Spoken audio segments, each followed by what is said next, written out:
अन्य महत्वपूर्ण समाचार हाल मળી રહ્યા છે કે કોંગ્રેસના ડેલિગેશન છે તે ભાજપમાં જોડાશે તો આ સમાચાર સાથે જ કોંગ્રેસને હવે ફટકો પડી શકે છે। ગુજરાત પ્રદેશ કોંગ્રેસ ડેલિગેટ ભાજપમાં જોડાશે। હરદેવસિંહ રાયઝાદા ભાજપનો ખેસ ધારણ કરશે તેવા મહત્વપૂર્ણ સમાચાર હાલ સામે આવ્યા છે। જણાવી દઈએ કે સીએમની જાહેર સભામાં કાર્યકરો સાથે તેઓ ભાજપનો ખેસ ધારણ કરશે।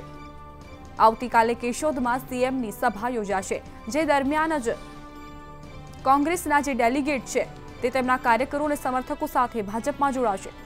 કેશોદ સર્વ સમાજના પ્રમુખ હરદેવસિંહ રાયઝાદાનો આ નિર્ણય સામે આવ્યો છે। જૂનાગઢમાં કોંગ્રેસને મોટો ઝટકો પડશે તેવી પણ હાલ અટકળો વહેતી થઈ છે। રાજપૂત સમાજના અગ્રણીઓ ભાજપમાં જોડાશે। ગુજરાત પ્રદેશ કોંગ્રેસના ડેલિગેટ ભાજપમાં જોડાશે તો સામાન્યપણે કહી શકાય કે કોંગ્રેસને મોટો ઝટકો પડશે।